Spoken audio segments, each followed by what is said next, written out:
Olá pessoal, boa noite. Hoje vamos dar continuidade ao capítulo Campo Elétrico e provavelmente a gente deva conseguir finalizá-lo hoje, perfeito? Então, sobre o que vai versar essa aula? Hoje a gente vai versar o seguinte, vai versar sobre campo elétrico em distribuições contínuas de carga. A gente viu rapidamente a lei de sobreposição de carga, então o campo elétrico num ponto é a soma dos N campos elétricos gerados por N cargas, beleza? Então, esse problema seria a carga pontual. Mas e quando eu tenho um corpo carregado? Então imagina esse corpo estranho que eu desenhei aqui, um ponto P nas vizinhanças desse corpo. Esse corpo tem uma carga total Qzão, positivo, perfeito? E eu quero calcular o campo elétrico no ponto P. Então imagina que a primeira coisa que eu tenho que fazer é imaginar um elemento de carga qualquer dentro desse corpo. Então eu fui lá, peguei um pedacinho do corpo, um pedolésimo do corpo que eu chamei de dq, nesse corpo carregado, e o que eu vou considerar? Eu vou considerar que esse dq está a uma distância r do meu ponto, perfeito? E esse elemento dq, como ele é muito pequenininho, uma carga muito pequenininha, ele vai gerar um campo elétrico pequenininho, que eu vou chamar de dE.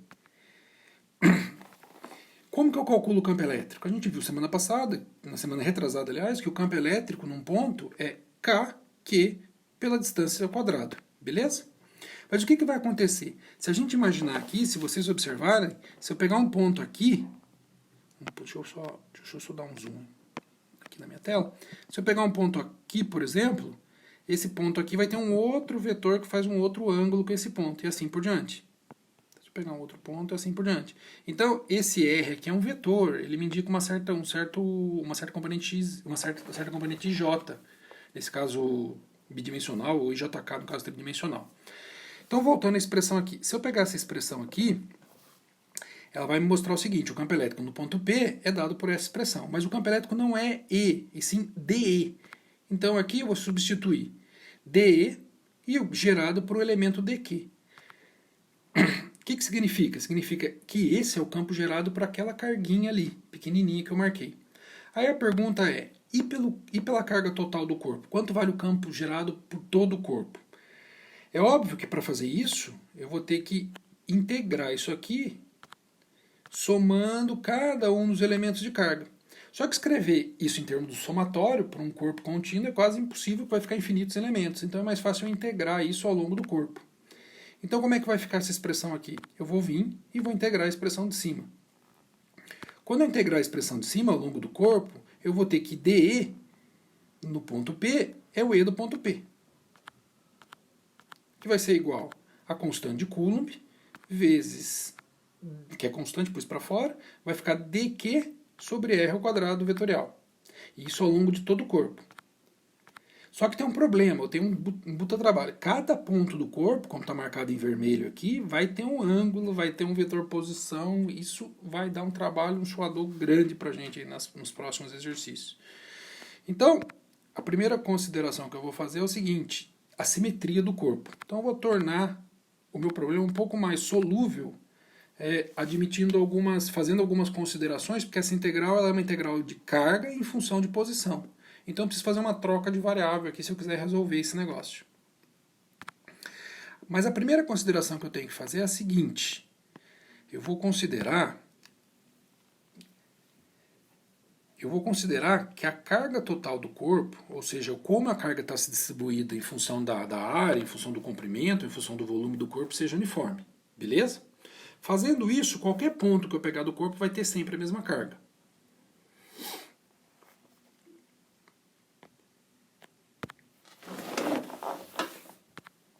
O que vai acontecer? Se eu estiver trabalhando com fios ou linhas carregadas, eu vou ter a seguinte grandeza. Qual é a seguinte grandeza? Imagine aqui que eu pegue um fio carregado. Esse fio tem um comprimento L, uma carga total Q. Então eu posso pegar a razão do comprimento pela carga, do comprimento dividindo a carga. Eu chamo isso de densidade linear. Da mesma forma que a gente tem em densidade. Densidade não é massa pelo volume? Aqui é carga por comprimento no caso de unidimensional. Então eu pego aqui a densidade linear de carga como sendo lambda, que nada mais é que a razão total da carga dividido pelo comprimento total. Se isso é carga, é medido em coulomb. Isso é comprimento, metro. Então a unidade é coulomb por metro.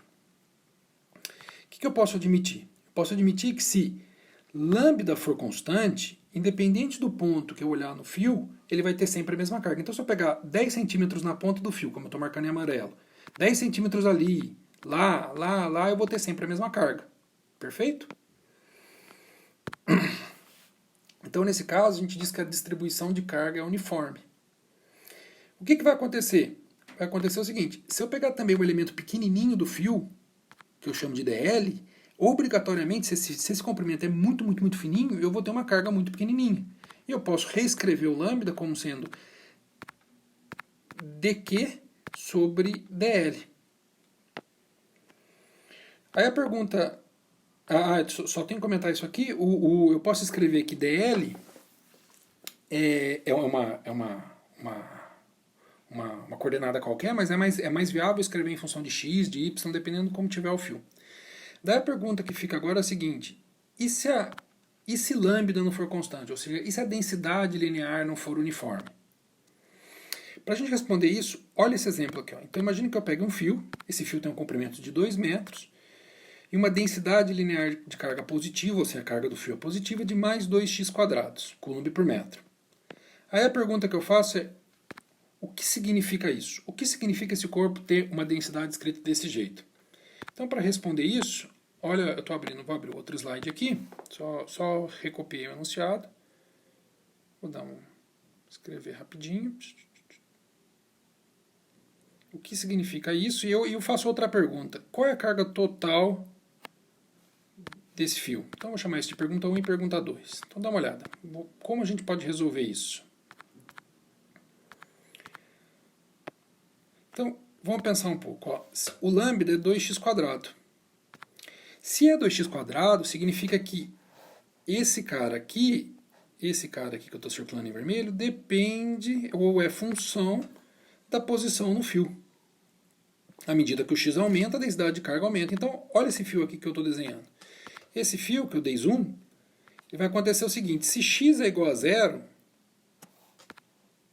lambda é igual a 0, ou seja, não tem carga na ponta do fio. Mas à medida que eu vou aumentando o valor de x, por exemplo, x igual a 1, x igual a 2, aqui no caso 2 metros com o do fio, eu vou aumentando a quantidade de carga que se acumula. Então, à medida que eu estou avançando, eu tenho mais carga acumulada. Então, à medida que a carga aumenta, aliás, à medida que a posição aumenta, a carga aumenta junto. Dá uma olhada a segunda parte. Professor, e a carga total ao longo disso? A carga total vai ser a soma de toda a carga ao longo da distribuição do fio. Então, se eu pegar aqui, eu tenho aqui lambda, dq. A gente já tinha visto, né? Lembra que lambda era dq sobre dl. Aqui eu vou escrever dq sobre dx, é mais trivial, porque a função está a função de dx. Como é que vai ficar a minha expressão? Eu vou pegar esse dx que está dividindo e vou passar ele multiplicando do outro lado. Vai ficar dq é igual a lambda dx. Se eu quiser a carga total, eu integro ao longo do comprimento, que é x. Então vai ficar assim, ó. Integral de dq, integral de lambda dx. Eu posso tirar esse lambda para fora? Esse lambda é constante? Não. Exatamente nesse exemplo aqui, o lambda não é constante, que eu estou tentando mostrar para vocês. Ele depende de x. Então, como é que vai ficar? Se eu quiser calcular a carga total, eu pego que a integral de dq é q, a carga total.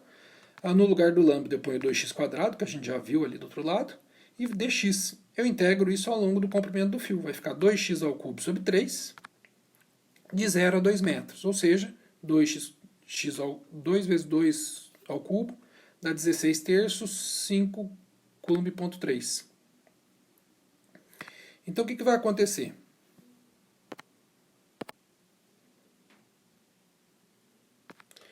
Então, quando eu tiver um fio carregado ou linhas carregadas, eu tenho a densidade linear de carga, que nada mais é que o diferencial de carga por unidade de comprimento.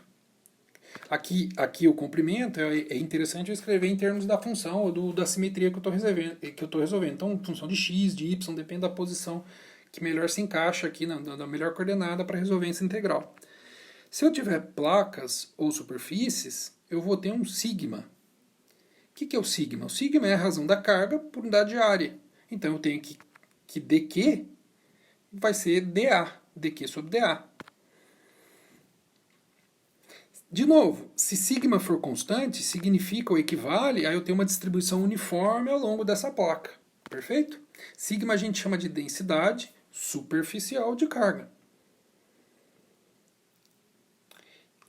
O primeiro é unidimensional, o segundo é bidimensional, e eu vou ter agora o terceiro, que é relativo a coisas ou peças tridimensionais. Esse é escrito como ρ. O que é esse ρ? ρ é a razão da carga por volume, que é a densidade volumétrica de carga. Então eu posso escrever que ρ é dq sobre dv. Então ρ é medido em coulomb por metro cúbico, a densidade superficial é coulomb por metro quadrado, e a densidade linear que a gente já viu é coulomb por metro. De novo, se ρ for constante, independente de onde eu pegue o elemento de volume, eu vou ter sempre a mesma distribuição de carga. Tá ok? Então, com isso, a gente já pode partir para as próximas sessões em que a gente vai integrar e obter as equações do campo elétrico para distribuição contínua.